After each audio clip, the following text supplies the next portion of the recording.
दोस्तों आपने कभी ऑर्डर ऑफ ड्रॉप पढ़ते टाइम ये ध्यान दिया है कि सबसे पहले ब्लड कल्चर बॉटल ही क्यों आती है या उसके बाद सोडियम सिट्रेट ही क्यों आती है? तो चलिए आज की वीडियो में मैं बताता हूँ। सबसे पहले आपको ये जानना होगा कि ऑर्डर ऑफ ड्रॉ का मतलब क्या होता है। इसका मतलब होता है कि जब भी हम किसी पेशेंट का ब्लड कलेक्ट करते हैं तो हमें किस ऑर्डर में कलेक्ट करना है। अब आपके दिमाग में आ रहा होगा कि ये ऑर्डर इतना ज़रूरी क्यों है, तो चलिए मैं आपको एग्जाम्पल के साथ बताता हूँ। सपोज़ किसी पेशेंट का हमें टेस्ट करना है सीबीसी और सीरम इलेक्ट्रोलाइट, तो आप सबसे पहले किस वाइल में ब्लड कलेक्ट करेंगे? अगर आपका जवाब है ईडीटी है तो आप गलत हैं। क्यों, ये मैं बताता हूँ। ईडीटी के अंदर होता है पोटेशियम। अगर आप पहले ईडीटी में कलेक्ट करेंगे और उसके बाद प्लेन वाइल में लेंगे तो उसका पोटेशियम लेवल इंक्रीज आएगा नॉर्मल से, जो कि ये टेस्ट गलत होगा। इसी वजह से इन वाइल्स को ऐसे सीक्वेंस में रखा गया है कि किसी भी टेस्ट में कोई वेरिएशन ना आए। तो चलिए अब हम ऑर्डर ऑफ ड्रॉ पढ़ते हैं।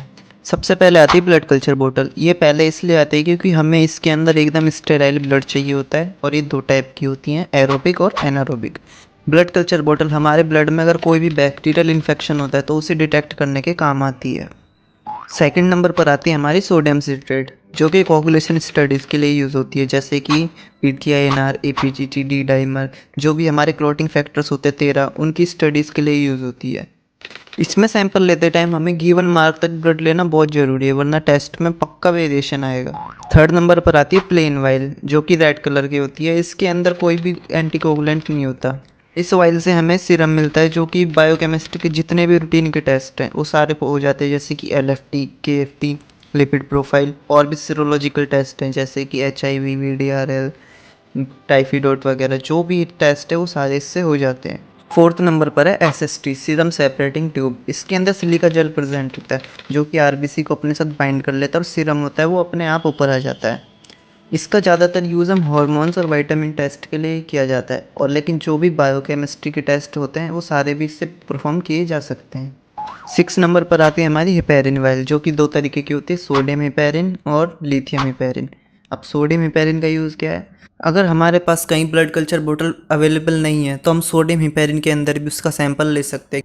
अब लिथियम हेपेरिन का क्या यूज़ है? लिथियम हेपेरिन को हम टीबी गोल्ड, टीबी सिल्वर ऐसे टेस्ट के लिए यूज़ करते हैं।